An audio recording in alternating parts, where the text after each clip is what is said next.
Okay, welcome back to the Perspectives in Rural Education podcast. This is episode 4, and today we have with us Alan Zuber. So welcome to the podcast, and I'll have you go ahead and introduce yourself. Brianna, I appreciate being here. My name is Alan Zuber. I'm a retired public school educator in the state of Illinois. Presently live around the Paris, Illinois area. Before that, I started my teaching career at North Clay, which is in Louisville, Illinois, for about 6 years. Taught basically social studies, a little bit of spelling, did a little bit of coaching there. That, whatever you need to do, you do in those districts. Right. And 3 years after that was my first administrative experience. I went to Shiloh, and that's a district in northwestern part of Edgar County, north and west of Paris, for 3 years. And that was my first administrative experience. And I'll probably mention it again, but it was really fun too, because I was a grade school principal. And then I taught either junior high or high school, depending on the need, in a smaller district, and had fun with it. Ended up coaching, helping out a little bit there from that standpoint too. And then I spent the last 24 years at Crestwood School as a principal. It's a preschool through 8th grade building. We sent all of our kids into, at that time, it was Paris District 95. Now it's the Cooperative High School in Paris, which I was very happy to be a part of that. I think that's an important part that allowed both those districts to come together and both work on that high school together at Paris. So that was a big thing. I didn't think I'd really ever see happen, but it did. So I was happy. That's very cool. In between time, I've done a little work with the Illinois Principals Association. I'm a firm believer in those people up there. Then I also worked a little bit with the New Leaders Program at Eastern Illinois University. I'll mention those again later, but I figure it's like most things, the more things that go across your brain and eyes and ears, the better off you have a chance of remembering it. So if I get too repetitive, let me know. Okay? No, I'm glad you mentioned those. I was kind of waiting to see if you would or if I'd have to ask. But I'm glad that you mentioned those, because those are that's a lot of time, Yeah, it was fun, because also part of our Regional Office of Education 11, which is out of Charleston, I was also able to be a part of the state of Illinois program to where before you could evaluate a certified personnel, you had to go through a 2-day program. And I taught or helped teach that program for about 20 years. So it allowed me to know almost all the future administrators of those 7 counties in ROE 11. And it was nice to have the superintendents, including Kyle, who's there now, and Bobby before, and John McNary, and Rosemary Shepard. They were all very helpful. Yeah. Wow. You've seen so many different aspects of education. I'm excited to ask you more about all of those, but take us back to the beginning. Why did you decide to go into education? I believe it probably was like in 7th or 8th grade. I had 2 older sisters who were teachers. They seemed to like it. And then I think, like most kids, if they like school at all, they had great examples of some teachers. And I call them grade school teachers. Nowadays, we'd probably call them elementary school teachers. There was a little school called Stringtown. And I had like Sister Carmelita in 1st, 2nd, and 3rd grade. I had Sister Sylvia in 4th and 5th grade. And then a big role model was Mr. Bernie Edwards in 7th and 8th grade. He taught all subjects in 7th and 8th grade. Wow. Plus being our principal. And then he was the guy who's got basketball started for our little school in 6th grade. And he was one of those people that loved teaching. You could just tell it. And he loved for everybody to have a different experience, literary, mathematics, physical. He'd come out every day. We'd go bug him are you about ready to come out? Because maybe I had 5 minutes of lunch. I don't know. Then everybody in junior high would go out and we'd play football or basketball or softball, whatever the deal was. But it was a public school. But like I said, we had nuns through 5th grade, and very thankful that I think that's probably, between my sisters and having those 3 people, and especially Mr. Edwards as kind of the shining example of what it should be, made a big difference in my life. That's really cool. I feel like everybody so far, I think that I've interviewed, when I asked why they went into education, they reference a former teacher that they had or someone that was really influential, which is so cool. I think it's something that's really special about the field of education compared to other fields. I always hope everybody has one. because Yeah. all the kids are different. You just Hmm. want them to find somebody. Hmm. Yeah. That is so true. And so why did you choose to go to EIU?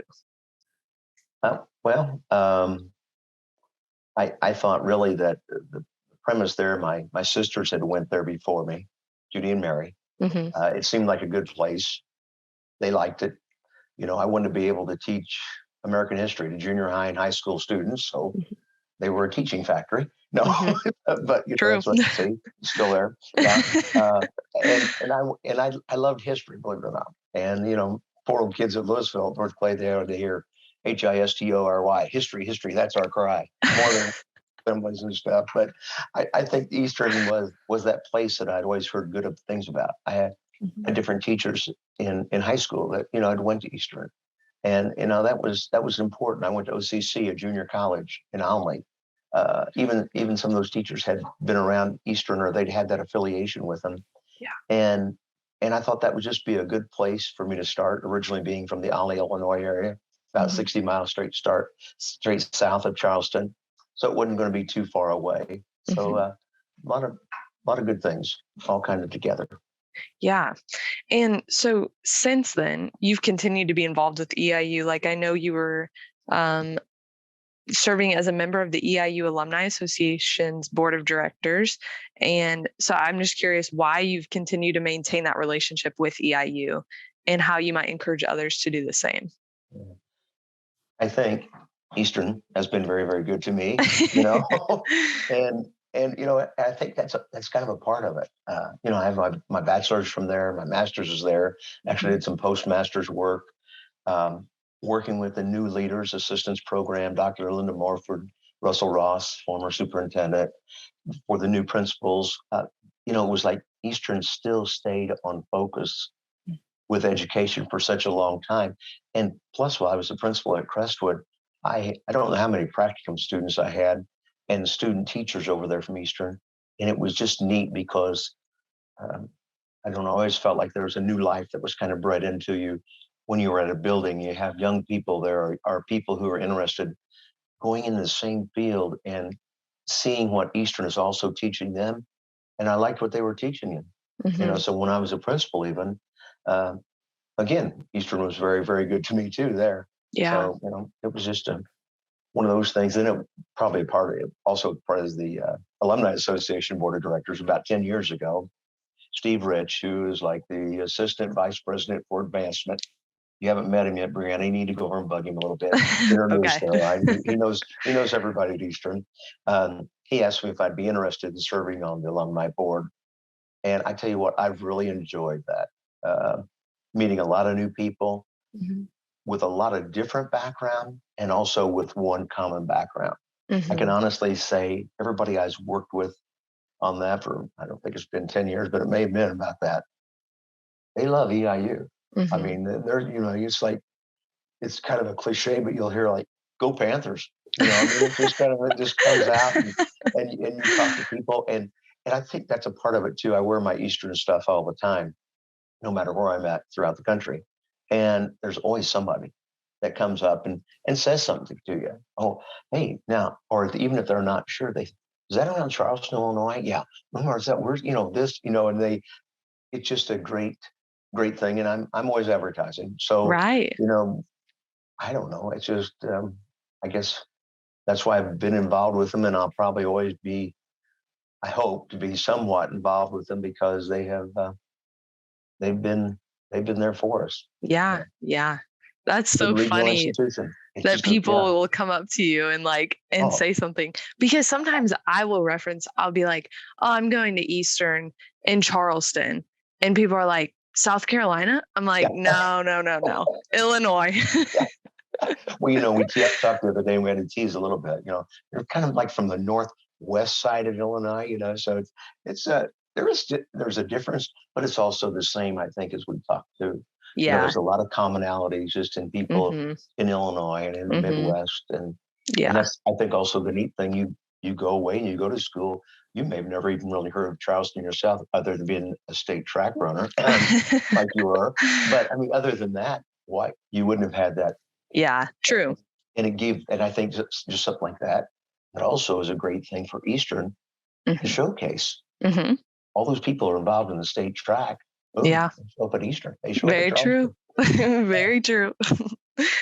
Speaking of sports, you did some coaching. I would love to hear you talk about that a little bit. And I don't know how that ties to your background in education.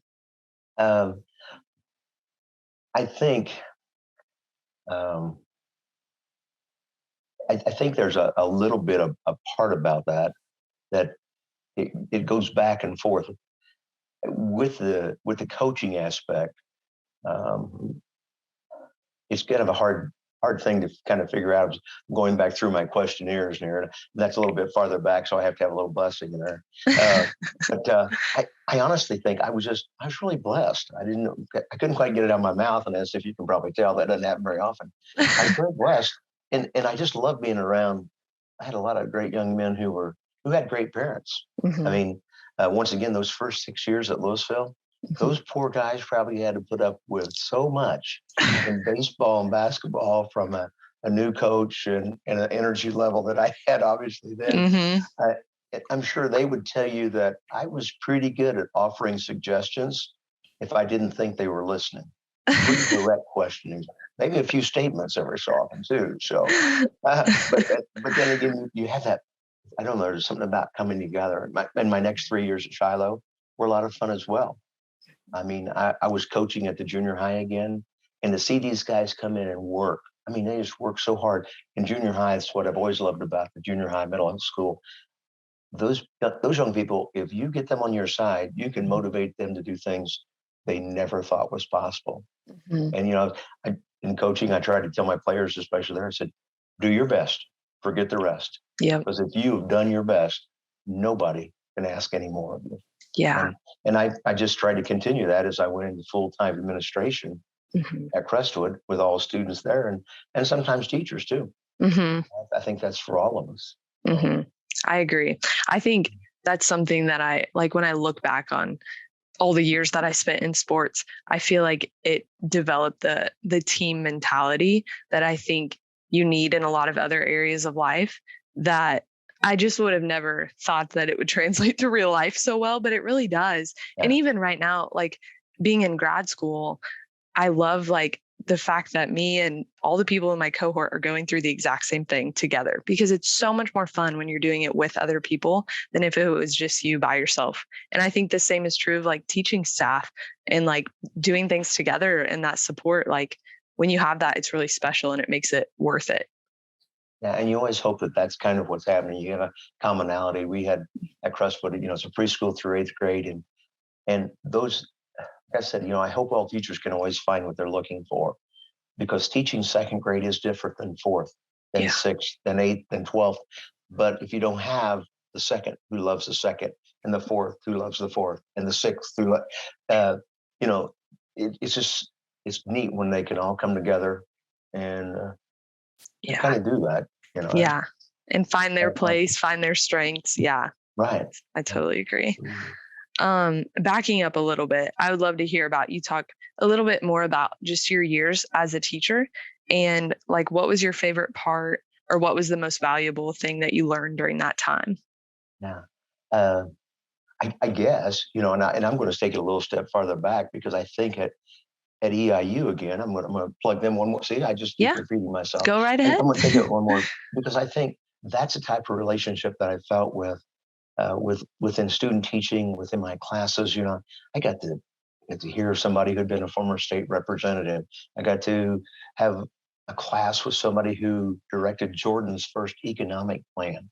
I got to, Dr. Sterling and Civil War. I mean, these guys, they've just done so much. And I think that was kind of a part of that. You build those relationships at your schools, but those relationships were kind of fostered in me, I think, a little bit at Eastern. And that's why I would Mhm. say, here's my plug there again, is I hope most people would want to feel the need to give back a little bit. Yeah. And that's of their time, of their talents, of their energy. And that kind of goes back to another question, maybe, but I'd put that the same way with Eastern as I would Mhm. with some of the schools that you went to, even as a kindergartner or third Yeah. grader. And I think time, talents, energy, Okay, a little bit of money every so often too. That's always nice to give back. And it doesn't have to be tons, because I think that all varies on what's going on in your life and at different times in your life. Hmm. My years as teacher, I know that's a long way into that, the answer to that question. Sorry about that. No, no, Uh, everything you said was so good. but like I said, I was just so lucky. I mean, I had just a wonderful kids there at Louisville, and 3 years more at Shiloh. You know, for my 9 years as a teacher, um, and then to be able to go to Shiloh, or to go to Crestwood too, because that's still in Edgar County. So a lot of those same kids that I had at Shiloh, I end up having the kids of those kids that I had, Hmm. which is super neat. Hmm. At Shiloh, it was neat though, because like I said, I was the elementary principal, new type of position, Hmm. K-6. But I coached also some sports and helped in others. Then I taught in junior high and high school, depending on the need of the school. And then I had another great leader there. His name was Dave Dobson, who was the high school principal, who uh, kind of made it go there. And I've always loved kids. I'm the youngest of nine. Okay, Wow, you're the so baby. yes, yeah, most people can tell that after they talk to me a very short time. and and the students have always kept me energized. Maybe it's like my nieces and nephews, and Hmm. uh, you know, and they probably, those kids, they've had to probably put up with a lot from me too. Again, as you're growing, as you're maturing as a teacher, it's different. I really felt like the parents were super supportive, especially those first 3 to 4 years at Louisville. Because Hmm. and maybe I saw that more as administrator. It's just uh, no matter how much schools try to teach you, Eastern has you in there. They're doing practicum, they're doing student teaching. Hmm. Um, it's it's kind of like a kid. When it's your baby, it's all the difference in the world. Hmm. And when it's your classroom, Hmm. it's all the difference in the world. Yeah. So Yeah. Very well said. yeah. I don't know if you got to the favorite part there. I guess I don't know if that's the next one. Yeah. If that What was was that a your part of what favorite you asked? part? Yeah, I think interacting with those students as a teacher, Hmm. that's the part I missed the most when I went into full-time administration at Crestwood. I think you lose that personal touch with a lot more students. You had like 6 or 7 periods, boom. Hmm. They're like your babies for that time. And I don't care if they're 17 years old or if they're 3 years old, Yeah. that's they're there. I mean, I imagine you could talk about that also, like some of the teachers that you had. Was like, Hmm. wow. And I didn't even think I was going to like that class, but that person made it so neat. Hmm. Hmm. So did you have a So, so favorite? true. Did you have a favorite class or favorite teacher? I got to hear this too myself. I love that part. Mm. I feel like I always think about I had a fourth grade teacher who, this is such a small thing, but she like advocated for us that we would get a snack at like 10 in the morning and a drink of Love it. water. Like we could have water bottles at our desk, which was a huge Oh, deal because at the time ooh, we could only go to the drinking fountain yeah. or and we didn't get a snack before lunch. And since we were the fourth graders, we were the last to eat in the primary school. And so I always think about her. I'm like, she was just so kind-hearted, and the fact that she like went to the administrators and asked if we could do that like meant so much to me, and I just always respected her for that. And see, I love to hear those stories, because again, I always want every child to have one teacher Hmm. that did something. And you know what? She may or may not totally even remember as that is. I've had so many kids come up to me and say, "Mr. Zuber, you remember when you did or we did?" And I'm like, I have to admit, no, I really don't. But you just make so many decisions and you do so many things as a teacher, because they really are. They're kind of like your babies. Yeah. And so it's so neat. I loved your story, because I just love to hear those things. That's a oh, Yeah, no, yeah, it's true. And when you're spending most of the day with them, it's like they really are like your kids probably. yeah, It's oh probably how yeah, it feels. yeah. So what was the transition like going from a teacher to an administrator? And I mean, you Um, briefly mentioned it, but I would like to hear yeah, more. you know, I think as opposed to maybe um, what you're learning as you start to become a teacher and stuff, Mhm. because that's where you're listening. You listen to kids, parents, fellow teachers, administrators, board members, and the community, and then you find out there's no one type of student, parent, teacher, administrator, board members, or members of the community. Yet in my mind, they all have a huge stake in in really what's the most important cog of the United States of America, and that's public school education. I Hmm. think it was Thomas Jefferson or somebody like that who said, this is pretty important. If you want Hmm. to have an informed electorate, if you want to have people that know, your public school education has to be top notch. Yeah. And because we're all different, we're all maybe a little bit the same, but there's a lot of different ideas, and so Hmm. I think that that's a part of something you kind of learn and you pick up during that time frame. Yeah. Yeah. That's really cool. I love that quote because it's true. It's so true. Yeah. And I guess Um, because we're a part of it. So True. What was it like to grow up in a family of educators? I know that your parents were educators, right? And then you had some older siblings. no, Your no, I parents saw were that. educators? No, I love that because I got to find a part here. I was thinking because you're now you're being honorary to me, Brianna, because you're jumping around. I have my I'm questions in order here. sorry. Normally, the other person To an old person. doesn't have questions, so they don't know that I'm jumping around. Oh, you know me. I want to have everything in a time. I know what's going on a little bit. Basic, it's like my mom and dad. We always said everybody in our family they were not professionally trained educators. They both had received an eighth grade education. So, Wow. but they were educators. Trust me. In our family, everybody had jobs, and you had expectations with those jobs. And it wasn't so much. Be honest with you, it wasn't so much even like schoolwork or say, but Hmm. around the house. And as you were littler and to the point where you got out of the house, you had different chores or jobs within our house. We didn't live on a farm, but we still had stuff to do. Yeah. But my mom and dad's they were they love to learn. Hmm. They're 80 years old and 75 and 80 years old, and they're still playing Scrabble and playing cards and Hmm. doing this stuff, doing the crossword puzzles, reading. So that was just a part of what it was. That they were better readers and better Scrabble players than I'll ever be. But I mean, that's what they did. They kept their mind going all the time. But as far as all of us, once again I go back to my sisters. Judy and Yeah. Mary. They led the way for me. They were very good about sharing their ideas of education. Hmm. Um, and I'm sure if you talk to some of their former students in Jasper County, that's around the Newton, Illinois area, about Hmm. 40 miles south of Charleston, um, they would mention that, or at least many have told me later on, that's been the neat thing about being education, is also you have students of your sisters. And they both said that both Miss Zubers had very different teaching style, but they still had the same high expectations.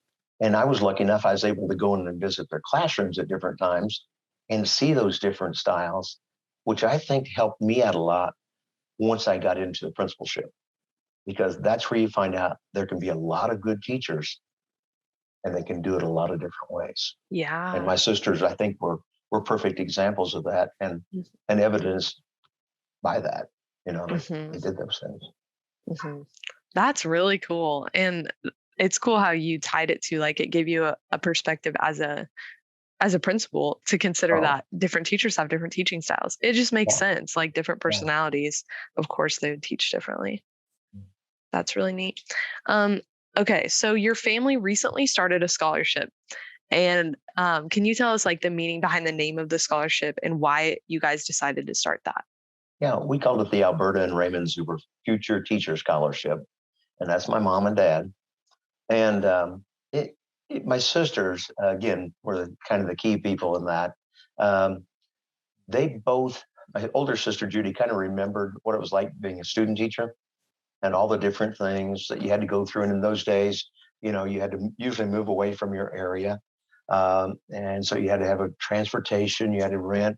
And in those days, you had an entirely different set of wardrobe than you did when you were going to college, probably still do, I don't know. And Mary was the same way. Like she wanted also uh, be able to see maybe somebody that if we did this, that we could help. Hmm.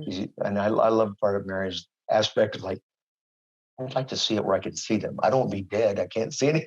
I can't see any fruits. Because a big thing also we talk about is enjoy the fruits of your labor, and Yeah. that's what I've tried to tell everybody. So we mainly spent most of our time in junior or in junior high or middle school or elementary, all three of us. And so we wanted to help somebody that was a junior and a senior in college majoring in elementary or middle school, Mm-hmm. because we thought by that time that you're a junior, and if we'd put this back into Eastern, into the department and a teaching and learning department, just wonderful. The new dean was very much behind it, the head of the teaching and learning. I mean, they got together and said, yeah, we can do this. We can make it just for this. And so our 4 counties, basically, Clay is where I started out, Mm-hmm. and Richland is where we all lived or grew up and went to high school. Jasper is Newton, and Edgar is where I live now. We tried to highlight that so that those 4 counties would have kind of like the first shot at it. And there's a bunch of Mm-hmm. criteria, teachers, we Right. have to have all these other things that you have to jump through these hoops and meet this criteria and that criteria. But then we also added a couple more counties, Lawrenceville, because that's where my sister Judy did her student teaching, and Effingham County, because that's kind of where actually we looked at it, some of our grandkids, so to speak, teaching Mm-hmm. grandkids, that is, Mm-hmm. from Clay and Jasper live in Effingham County. So we Yeah. have those 4 as the major ones, then 2 more added. But and the way it came about, I told Judy and Mary when they said, "Hey, where can you think we can get something going?" Because they know I'm on the alumni board, which is good. I try to advertise that too, because if somebody has a question, ask. Just like if I Yeah. was a principal, I would just assume somebody asked me as not. Yeah. So I've talked to Judy and Mary, and you may like this part. I talked to this person named Brian Reed from Eastern a few years ago. We were golfing, believe it or not. He and I had a buddy named Dave Carey, and he mentioned that, like, he's trying to push this rural education program, trying to get young people in rural areas interested in teaching. Well, that's exactly when Judy and Mary and I were talking about it, and the girls said, I call them the girls. They said, I said, I think I know. I think Eastern is in on this deal. I'm pretty sure. And so that's kind of how it got started. And Very cool. the process basically is, I talked to Steve Rich, our buddy who's kind of like he's the head of the Eastern Alumni Association. He has the title that does both within Eastern and then also within the Alumni Association. So he has a dual purpose. So I talked with him from EIU to see how it got started, and it was smooth. Of course, we were offering money. Maybe that's why it was smooth. But no. But I mean, the idea, like, I thought it was just really neat how he took it. Yeah, Zub, we can do this. Yeah. So we started talking with the EIU Foundation, and Steve got it set up. They answered all sorts of questions from my sisters and me, and it's funny because first time my sisters had ever been on Zoom. So we had Steve at Eastern, Judy and Mary and I back at their little house, and they thought that was pretty neat too. So that's kind of how it got going and what the process was originally like. So I'm so glad you shared all that, because that's what I was going to ask next. And if you're listening and you're interested in starting a scholarship, there you go. There's the yeah. process. Well, and the other people that I have to talk to, if we got 30 more seconds, I'll plug a little bit more Yeah. here. I also had questions answered, obviously, from Steve, but also Ken Wetstein, who's the Eastern Vice President, basically, of the University Advancement, and he's also an executive officer of the EIU Foundation, because that's where your monetary things will go into, your monetary things. Your money will go into the foundation. And then also Jonathan McKenzie, who's Mhm. the EIU Foundation COO and he planned giving director. Mhm. So all 3 of those guys, they work very closely together. And again, Eastern, maybe President Glassman may be back up there in Old Main right now. I'm not sure, but he's another good guy, and I'm so glad we were able to get him too. Yeah, that's awesome. Okay, thanks for sharing that. And so now moving into retirement, I know you say you've been retired like 11 years. Is that what you This said? is, this is my 11th year. Okay. And Yes, it so is. Wow. how has that been? And I mean, as we can see with the scholarship, you're clearly still passionate about the education field. So how are you continuing to be involved in it, even in retirement? Obviously, if people know me, they know I've really enjoyed retirement. But my premise, I had a wonderful kindergarten teacher at Crestwood. Her name was Nancy Brinkerhoff at the time, now Nancy Ferguson. I really wanted her to keep teaching, and she said, "No, Alan, I want to get out when I really still enjoy the kids. I really enjoy it." And so I probably retired earlier than I ever thought, because I took that to heart. I thought, I hope I showed the people at Crestwood and wherever I taught that I enjoyed what I did. I hope I Mhm. did that. And I thought, no, I want to make sure. And I was getting older, and or not that much, but my siblings obviously are getting a little bit older, and I want to have some more time with them. I want to have time Yeah. with my mother-in-law and with my kids and their kids, So I I had a good friend named Dave Turner, who was the head of the Illinois Principal Association at that time. He says, Zub, even if you're not planning on retiring when you get to be 55, act like it. And then if things happen, you're going to be ready. So Dave Turner, thank you, buddy. Because it really made a difference, because I was able to see more of my brothers, my sisters, my nieces, Mhm. my nephews, my great nieces, my great nephews, and even my great great nieces and my great great nephews. Mhm. And Andrea and I have been able to travel a little bit also. And I think I told you the other day, I'm living proof, regardless of how much golf you play, you don't get appreciably better either. So So you've been practicing your golf in retirement. I played more golf than I ever thought I'd play in my life. And uh, um, so yeah, and like you said, the scholarship, um, all of us are still interested in that, and I am Mhm. too. I think that's important. Again, to look at it, maybe try to give a little bit back. I mean, you Yeah. wouldn't think how much that would be. I told a couple of people a few years ago. I said, man, if you could just you get 100 people, and they save even $200 a year and give to the foundation. That's almost enough for one kid to go to school at Eastern. Mhm. It just, but Mhm. it's tough, and especially I think in the field of education, because obviously their percentage that they make is, Mhm. but it's just not the same. But Right. hopefully you're in there because you love it, you like it, and you Mhm. kind of realize that. I still Mhm. try to stay in contact. That's how I stay involved with current educators. I still have several of them that I know around. I actually went to the Illinois Principals 50th Anniversary Association Conference this year. Didn't see a whole lot of people I knew, but I did get to see some. Uh, but it's like everything else with COVID. It's been actually tough to get into the schools. For Mhm. a few years, I was able to go back and read to the classrooms like I did before. That's cool. That was fun. That was absolutely fun. That is fun. What advice would you have? What's your best piece of advice for educators? Um, my crew at Crestwood probably wouldn't always appreciate this, but that really, I honestly believe it too. You have to understand that change is the only constant in education. Wow. Change is your only constant in education. And you have to be willing to adapt, because as one is faced with what seems like just a constant barrage of that change, whether it's local people, whether it's your state legislature, the federal government, whoever it is, you kind of have to break away from that and say, okay, everybody's changing.